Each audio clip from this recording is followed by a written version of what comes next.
Welcome to the evening episode of Toothy Trivia. I'm your host, Emma, and I hope you had an awesome day. I'm going to tell you about another show by Podcast Playground while you floss and get your toothbrush ready, so go ahead and get started with that.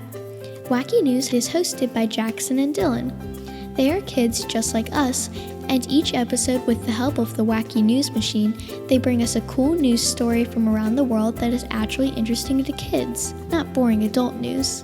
Each episode also has a number of kid-friendly wacky jokes that are sure to make you giggle. If you subscribe to Wacky News, you will always get the latest episodes and can impress your friends with cool stories and funny jokes on the bus, at school, during lunch, or whenever you want.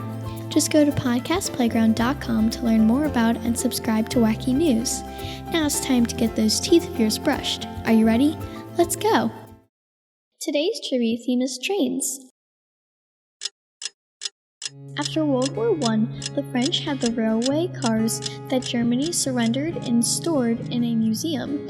During World War II, when the tables had turned and France was preparing to surrender, Hitler ordered the walls of the museum torn down so that the railway cars could be returned to the exact spot of the earlier surrender in 1918 as a way of embarrassing the French.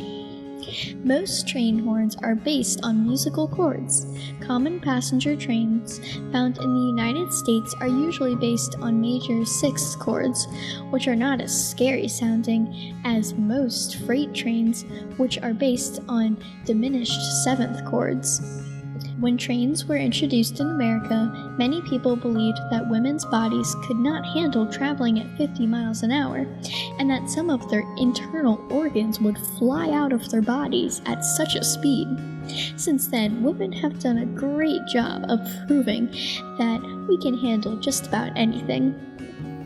In parts of Cambodia, people have made their own trains out of bamboo after regular services stopped running. There is a train station in Sweden that uses people's body heat to warm nearby buildings. When the railway was first introduced in the United Kingdom, many people were suspicious of this new form of transportation. There were even protests against the running of trains on Sunday, the day of rest. By 1889, the Anti-Sunday Travel Union had 8,000 members and nearly 60 branch offices dotted throughout the UK. There were 3 classes of train travel to choose from in the early days. First-class travelers reclined in luxury, and second-class passengers weren't much worse off, but third class offered a much less enjoyable deal. And you're done. Weren't those 2 minutes easy? And don't forget to go to podcastplayground.com and subscribe to Toothy Trivia so you can get every episode and never rush your brushing again.